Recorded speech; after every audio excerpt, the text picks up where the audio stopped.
அனைவருக்கும் வணக்கம். நம்ம டெய்லியும் ஒரு டே ஷீட் வந்து இங்கிலீஷ்ல பார்த்துட்டு இருக்கோம். ஸோ இன்னைக்கு டே ஷீட்ல என்ன பார்க்க போறோம் அப்படின்னா 3 போயம் அண்ட் தென் ஒரு ப்ரோஸ் வந்து பார்க்க போறோம். ஃபர்ஸ்ட் போயம் பார்த்தோம்னா my computer needs a break அப்படிங்கிற போயம். ஓகேவா?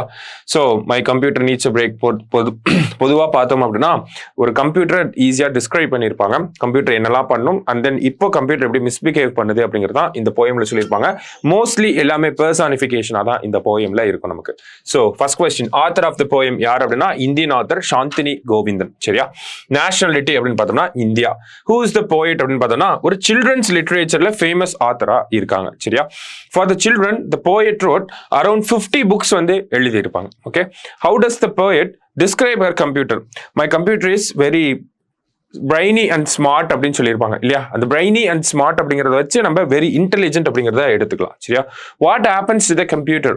வைரஸ் காட் இன்டு இட் அப்படிங்கிறத நம்ம பிடிக்கும். My computer actually gobbled a worm அப்படின்னு சொல்லுவோம். அதே மாதிரி காட் அ வைரஸ் அப்படின்லாம் சொல்லியிருப்பாங்க. ஹைப்பர் போலா நம்ம இதெல்லாம் பார்க்கணும். ஓகேங்களா? கம்ப்யூட்டர் காபிள்ட் அ வார்ம் அப்படின்னா நம்ம ஹைப்பர் போல் அப்படின்னு சொல்லி எடுத்துக்கலாம். ஓகே, வேற என்ன கொடுத்துருக்காங்க அப்படின்னு பார்த்தோம்னா what does the poet feel அப்படின்னு கேட்டிருக்காங்க. So do you think my computer needs a holiday அப்படின்னு சொல்லி ஒரு கொஸ்டின் மார்க்கோட முடிச்சிருப்பாங்க. அப்ப என்னோட கம்ப்யூட்டருக்கு ஒரு ரெஸ்ட் தேவையா அப்படிங்கிறத நம்ம இந்த இடத்துல புரிஞ்சுக்கலாம். அந்த do you think my computer needs a holiday அப்படிங்கிற அந்த பர்டிகுலர் லைன் கூட ஃபிகர் ஆஃப் ஸ்பீச்ல ரெட்டாரிக்கல் கொஸ்டின் அப்படின்னு நம்ம எடுத்துப்போம். ஓகேவா? Rhetorical question. ஓகேவா? ஸோ ஈஸியான போயம் தான் இதெல்லாம். சரிங்களா? அடுத்தது the word dreadful means unpleasant அப்படின்னு சொல்லுவாங்க. ஓகேவா? ஸோ ரொம்ப ஈஸியான ஒரு போயம் தான். நமக்கு சீக்ரெட் ஆஃப் மெஷின்ஸ் மாதிரியே இருக்கக்கூடிய ஒரு போயம் தான். மோஸ்ட்லி எல்லாமே பெர்சானிஃபை தான் பண்ணியிருப்பாங்க இந்த போயம்ல ஃபுல்லா. ஓகேவா? ஸோ அடுத்த போயம் பார்த்தோம்னா யுவர் ஸ்பேஸ் அப்படிங்கிற போயம். யுவர் ஸ்பேஸ் யார் எழுதியிருப்பாங்க அப்படின்னா டேவிட் பேட்ஸ் வந்து எழுதியிருப்பார். ஓகேவா? So your space poem David Bates. So இந்த போயமை பொறுத்த வரைக்கும் பார்த்தோம்னா ஒவ்வொருத்தர்கிட்டையும் எப்படி நம்ம பேசணும், எப்படி நடந்துக்கணும் அப்படிங்கிற விஷயத்த வந்து சொல்லியிருப்பாங்க. ஒரு சைல்டு கிட்ட எப்படி பேசணும், ஒரு யங்ஸ்டர் கிட்ட எப்படி பேசணும், ஒரு ஓல்டர் பீப்புள் கிட்ட எப்படி பேசணும், ஒரு எர்ரிங் அப்படின்னா தப்பு பண்றவங்க கிட்ட எப்படி பேசணும், நமக்குள்ள நம்ம எப்படி பேசிக்கணும், அந்த மாதிரி நிறைய விஷயங்களை இந்த போயம்ல இவர் சொல்லியிருப்பார். ஓகேவா? சோ இந்த ஆத்தரை பொறுத்த வரைக்கும் நமக்கு அபவுட் தி ஆத்தர் அப்படிங்கிறது ஸ்கூல் புக்ல இருக்காது. பட் ஸ்டில் டேவிட் பேட்ஸ் வந்து பார்த்தோம்னா ஒரு ஃபேமஸ் போயட் தான், அமெரிக்கன். ஓகேவா? சோ அது மட்டும் நம்ம தெரிஞ்சுக்கலாம். சோ போயம்குள்ள பார்த்தோம் அப்படின்னா how can we rule the people, rule them by love and not by fear அப்படின்னு சொல்லி போயம் லைன் ஸ்டார்டிங் ஸ்டான்ஸாலே வந்திருக்கும். What do gentle words do? Gentle words என்ன பண்ணும் அப்படின்னா it binds the heart and friendship அப்படின்னு சொல்லியிருப்பாங்க. டோத் அப்படின்னா லவ், டோத் விஸ்பர் லவ் அப்படின்னு சொல்லி ஒரு லைன். ஸோ டஸ் அப்படின்ற ஓல்டு ஃபார்ம் தான் டோத். ஓகேவா? ஸோ அந்த செகண்ட் ஸ்டான்ஸ் ஃபுல்லாவே நமக்கு பெர்சானிஃபிகேஷன் தான். என்னன்னா affection, voice is kind, love, doth, whisper love, இதெல்லாம் வந்து நமக்கு பெர்சானிஃபிகேஷன். சரியா? How should we talk to the child in soft and mild voice அப்படின்னு சொல்லியிருப்பாங்க. What do the young need? அவங்க லைஃப் ஆல்ரெடி வந்து ரொம்ப ஸ்ட்ரெஸ்ஃபுல்லாக தான் இருக்கும். ஸ்ட்ரெஸ்ஃபுல்லான ஒரு ஸ்டேஜ் ஆஃப் லைஃப் தான் யங்ஸ்டர்ஸ் அப்படின்னு பார்த்து சொல்லியிருப்பாங்க. ஸோ ஜென்டிலாக இருக்கணும், ஜென்டிலாக பேசணும் அவங்க கிட்ட அப்படின்னு சொல்லியிருப்பாங்க. How to the gentle words help the young people? ஓகேங்களா? ஸோ அவங்க லைஃப் வந்து பெஸ்ட் வேல எடுத்துட்டு போறதுக்கு யூஸ்ஃபுல்லாக இருக்கும் அப்படின்னு சொல்லியிருப்பாங்க. How are the old people அப்படின்னு பார்த்தோம்னா அவங்க வந்து எக்ஸ்பீரியன்ஸ்டாக இருப்பாங்க, எல்லாத்தையும் பார்த்துட்டு வந்திருப்பாங்க. அதே மாதிரி they are filled with grievances and worries அப்படின்னு சொல்லி கொடுத்துருப்பாங்க. சான்ஸ் ஆஃப் லைஃப் அப்படின்னா அவங்களோட வாழ்க்கை முடிய போகுது அப்படிங்கிறத சொல்லியிருப்பாங்க. எர்ரிங் அப்படின்னு பார்த்தோம்னா people who does mistakes in their lives, அவங்கள தான் எர்ரிங் அப்படின்னு நம்ம சொல்றோம். ஓகேவா? லாஸ்டா பார்த்தோம்னா the word he refers to the poem. ஓகேங்களா? he who gave his life அப்படின்னு கொடுத்திருப்பாங்க. it refers to Jesus Christ. ஓகேவா? அடுத்து what is a little thing அப்படின்னா speak gently அப்படின்றது தான் அந்த little thing-ஆ இருக்கும். gentle words bring us goodness and joy forever அப்படின்னு சொல்லி முடிச்சிருப்பாங்க. ஓகேவா? இதுல இருக்கக்கூடிய முக்கியமான figure of speech என்ன அப்படின்னு பார்த்தோம்னா let such in peace depart அப்படின்னு வந்திருக்கும். சரியா? Let such in peace depart அப்படிங்கிறது நமக்கு யுஃபமிசம். ஓகே, என்னன்னா ஒரு அன்பிளசன்டான திங்க பொலைட் வேல சொல்றாங்க. அடுத்தது he who gave his life, he who gave his life அப்படிங்கிற இந்த லைனை பொறுத்த வரைக்கும் பார்த்தோம்னா இது பைபிள்ல இருந்து எடுக்கப்பட்டது. ஸோ அல்யூஷன் அப்படின்னு சொல்றோம். வேற ஒரு புக்கோட ரெஃபரன்ஸை நம்ம போயம்ல யூஸ் பண்ணா அது அல்யூஷன் அப்படின்னு சொல்லுவோம். சரியா? So this is a biblical illusion. ஓகேவா? அடுத்தது ஸோ அடுத்தது என்ன போயம் அப்படின்னு பார்த்தோம்னா சி ஃபீவர் போயம். ஸோ இந்த சி ஃபீவர் போயம் ஜான் மேஸ்ஃபீல்ட் வந்து எழுதியிருப்பார் இல்லையா. ஜான் மேஸ்ஃபீல்ட் இந்த போயம்ல என்ன சொல்லியிருப்பார் அப்படின்னா his desire to be at sea, ஓகேங்களா, கடல்ல அவர் பயணிக்கிறதுக்கு அவருடைய இந்த ஆசைகளை பத்தி நல்லா விவரிச்சு சொல்லியிருப்பார். ஓகேங்களா. ஸோ ஃபுல்லாவே சியை பத்தி வரக்கூடிய ஒரு போயம் தான். ஸோ பார்த்துருவோம். ஆத்தர் ஆஃப் த போயம் யார் அப்படின்னா John Masefield. Period of John Masefield என்ன அப்படின்னு பார்த்தோம்னா 1878 to 1967. இவரோட நேஷனாலிட்டி அப்படின்னு பார்த்தோம்னா ஜான் மேஸ்ஃபீல்ட் இங்கிலாண்டை சேர்ந்தவர். சரியா, முக்கியமான ஒரு விஷயம் குழப்பிக்கும் நமக்கு, இங்கிலாண்டா அமெரிக்காவா அப்படின்னு சொல்லி. ஸோ இங்கிலாண்டை சேர்ந்தவர். சரியா, ஜான் மேஸ்ஃபீல்ட். ஓகேவா. அடுத்தது he was appointed as poet laureate of United Kingdom in 1930. முக்கியமான ஒரு விஷயம். ஓகேவா. அன்அஃபிஷியல் போயட் லாரட் அப்படின்னா ராபர்ட் ஃப்ராஸ்ட் சொல்றோம். So poet laureate of Michigan பார்த்தோம்னா நமக்கு எட்கர் ஆல்பர்ட் கெஸ்ட் வந்து வருவாங்க. போயட் லாரட் ஆஃப் பிரிட்டன் அப்படின்னா நமக்கு ராபர்ட் சவுதி வந்து வருவார். Poet laureate of United Kingdom in 1930 யார் அப்படின்னு பார்த்தோம்னா நமக்கு ஜான் மேஸ்ஃபீல்ட். சரியா. ஸோ சி ஃபீவர் அப்படின்னா the poet's deep wish to be at sea அப்படிங்கிறது தான். What is the poet ask for a tall ship அப்படிங்கிறத கேட்டிருப்பார். ஓகேங்களா, நிறைய கேட்டிருப்பார். டால் ஷிப், விண்டி டே, இந்த மாதிரி நிறைய விஷயங்கள் வரும். சீகிள்ஸ், அந்த மாதிரி சீகிள்ஸ் கிரைங், அந்த மாதிரி நிறைய விஷயங்களை சொல்லியிருப்பாங்க போயம்ல. அதெல்லாம் நம்ம போயம் லைனை பேஸ் பண்ணி எழுதுறதா. அடுத்தது like what the poet wants to lead a life அப்படின்னு கேட்டிருக்காங்க. Like whale's way, gull's way and whale's way அப்படின்னு சொல்லி கொடுத்துருப்பாங்க இல்லையா, அந்த லைனை பேஸ் பண்ணி தான் வருது. What is the wish of the poet to sail in the sea அப்படிங்கிறது தான் கரெக்ட். ஓகே. ப்ளவுன் ஸ்பியூம் அப்படின்னு பார்த்தோம்னா நமக்கு இந்த கப்பல்லாம் போறப்ப சைடில் வெள்ளை கலரில் நுர மாதிரி வரும் இல்லையா, அதான் ஸ்பியூம் அப்படின்னு நம்ம சொல்லுவோம். ஓகேவா. அடுத்தது ஃப்ளங் ஸ்ப்ரே அப்படின்னு பார்த்தோம்னா சால்டினஸ் ஆஃப் சி வாட்டர், அதுதான் சொல்லுவாங்க. குவயட் ஸ்லீப் அப்படின்னா பீஸ்ஃபுல் ஸ்லீப்னு எடுத்துக்கலாம். ஆர்எல்ஸ் and all I ask is a merry yarn from laughing fellow rover and a quiet sleep and a sweet dream when the long trek is over அப்படின்னு சொல்லியிருப்பாங்க. ஓகேவா. So quiet sleep அப்படிங்கிறத peaceful ஸ்லீப்பாகவும் எடுத்துக்கலாம். In case டெத்துன்னு கொடுத்ததா அதை கூட நம்ம எடுத்துக்கலாம். அது ரொம்ப இம்ப்ளிசிட்டா இருக்கக்கூடிய ஒரு மீனிங். ரொம்ப எக்ஸ்பிளிசிட்டா இருக்கிறது, வெளிப்படையா இருக்கிறது பீஸ்ஃபுல் ஸ்லீப் அப்படிதான். ஓகேவா. ஸோ த ஸ்டார் மென்ஷன் இந்த போயம் என்னன்னா நார்தன் ஸ்டார். நார்தன் ஸ்டார்னா என்னன்னா அந்த காலத்துல செயிலர்ஸ்லாம் இருக்காங்க இல்லையா, இந்த செயிலர்ஸ் எல்லாருமே இப்போ காம்பஸ் அதெல்லாம் இருக்கு. அப்போ அந்த ஸ்டாரை பார்த்து தான் இந்த நார்த் டைரக்ஷன்ல இருக்கு அப்படின்னு சொல்லி இந்த டைரக்ஷனை கண்டுபிடிக்கிறதுக்காக யூஸ் பண்றது ஸ்டார். அதனால தான் north star. What is like whetted knife, wind's like a whetted knife அப்படின்னு இருக்கும். இப்போ வெட்டட் அப்படின்னு பார்த்தோம்னா இதுக்கான மீனிங் ஷார்பன் அப்படின்னு வரும். ஓகேவா.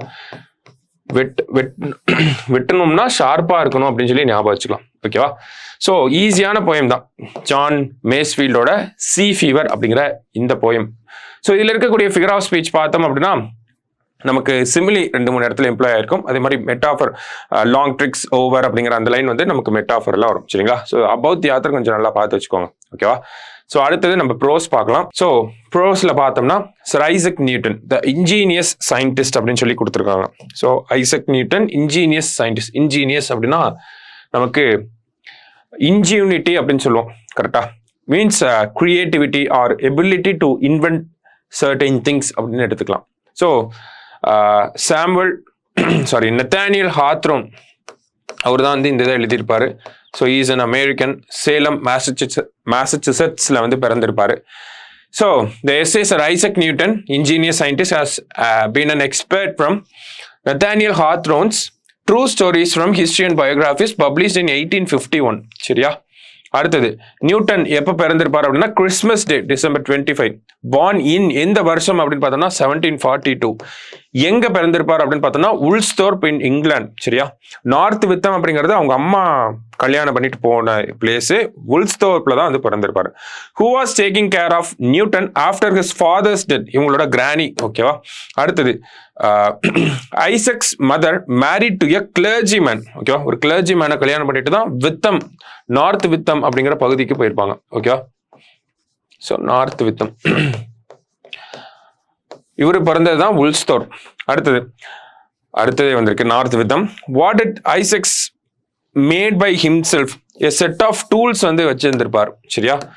அடுத்ததா பார்த்தோம்னா what type of clock did Isaac made அப்படின்னு கேட்டிருக்காங்க. What type of clock did Isaac made அப்படின்னு பார்த்தோம்னா clock that works on dropping of water. அடுத்தது வாட்டர் டெய்ல், சன் டெய்ல், இந்த மாதிரி நிறைய விஷயங்களை பண்ணியிருப்பார். ஓகேவா. What it the grandmother was proud to say, ஒரு நாள் ஐசக் வந்து பெரிய ஆளா வந்துருவாங்க அப்படிங்கிறதான் சொல்லியிருப்பாங்க அவங்க grandma. What is the Isaac friends advice? அதாவது ஐசக்கோட கிராண்ட் மதர், ஐசக் ஃப்ரெண்ட் இல்ல, கிராண்ட் மதரோட ஃப்ரெண்ட்ஸ் என்ன சொல்லியிருப்பாங்க அப்படின்னா, அவனை வந்து அப்ரண்டிஸ் அனுப்புங்க கிளாக் மேக்கர் கிட்ட, ஒரு பெரிய ஆளா வந்துருவாங்க அப்படின்னு சொல்லியிருப்பாங்க. Besides is mechanical skill, Newton has interest for mathematics also. ஓகேவா? ஐசக் என்ன மேனுஃபேக்சர் பண்ணியிருப்பாருன்னா கியூரியஸ் கிளாக்ஸ், நிறைய கிளாக்ஸ் வந்து மேனுஃபேக்சர் பண்ணியிருப்பாரு. வாட் ஹேப்பன்ஸ் இந்த கியூரியஸ் கிளாக்ஸ் அப்படின்னு பார்த்தோம்னா, மோஷன் ஆகிற மாதிரி, கிளாக்ல பேர்ட் வந்து பாடுற மாதிரி, எந்த மாதிரியான கிளாக்ஸ் தான் வந்து மேனுஃபேக்சர் பண்ணியிருப்பாரு. ஓகே, ஸோ எப்படி இவரு how did the young boy find the strength of the wind அப்படின்னு கேட்டிருக்காங்க. jumped against the wind, விண்டோட டைரக்ஷனுக்கு ஆப்போசிட்ல ஜம்ப் பண்ணியிருப்பாரு. by the strength of his jump he calculated the strength of the wind அப்படின்னு சொல்லியிருப்பாங்க. சரியா? why were his friends attracted by the windmill? ஏன்னா அது மாதிரி ஒரு விஷயத்தை அவங்களால பார்த்துருக்க முடியாது இதுக்கு முன்னாடி, அதனாலதான். how was Newton honored by the king அப்படின்னு கொடுத்துருக்காங்க. knighthood கொடுத்துருப்பாங்க. மெம்பர் ஆஃப் பார்லிமெண்டா இருந்திருப்பாரு. ஸோ அதெல்லாம் கொஞ்சம் முக்கியமான விஷயம். Okay, why did Newton's friend advise him to a clock maker அப்படின்னு பார்த்தோம்னா, because his ability to invent new things. Okay, period pried அப்படின்னா இன்வெஸ்டிகேட்டட் அப்படின்னு வரும். சரி, ஓகேவா? ப்ரீட் அப்படின்னா இன்வெஸ்டிகேட்டட் அப்படின்னு வரும். ஹாப்பர் அப்படின்னு பார்த்தோம்னா ஒரு ஃபனல் ஷேப்டு வின்னை தான் ஹாப்பர் அப்படின்னு சொல்லுவோம். Isaac constructed a model of windmill. ஓகேவா?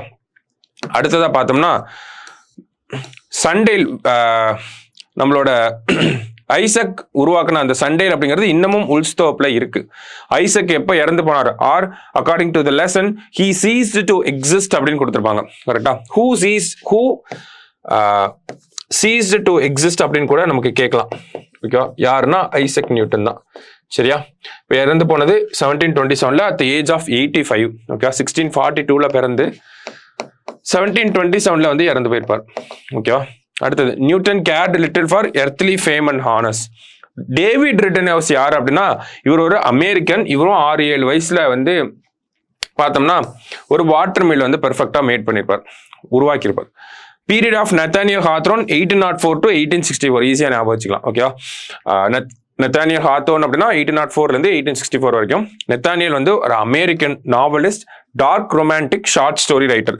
இந்த மாதிரி இருக்கிறதா நமக்கு இப்போ கொஸ்டின் ஏரியா வரும். போன time William Temple Hornaday zoologist, taxidermist அப்படின்லாம் நம்ம பார்த்துருந்தோம் இல்லையா? கன்சர்வேட்டர் அண்ட் அன் ஆத்தர் அப்படின்னு பார்த்துருந்தோம். American novelist, dark romantic short story ரைட்டர்னு கேட்பாங்க. ஓகேவா?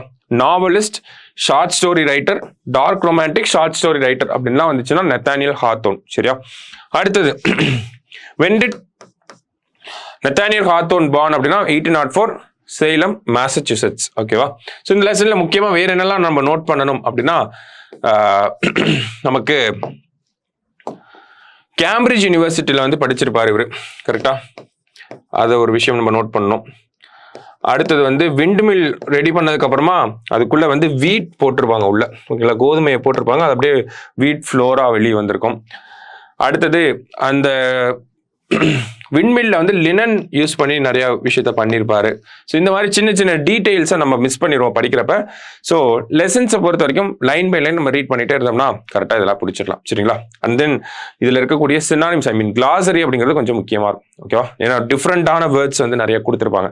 ப்ரீட் அப்படின்னா இன்வெஸ்டிகேட்டட் அப்படிங்கிறதுலாம் நம்ம அங்கே பார்த்தா தான், ஒரு டைம் 2 டைம் படிச்சிருந்தா தான் போட முடியும். ஓகேவா? ஸோ நாளைக்கு டே ஷீட்டில் நம்ம மீட் பண்ணலாம். தேங்க்யூ.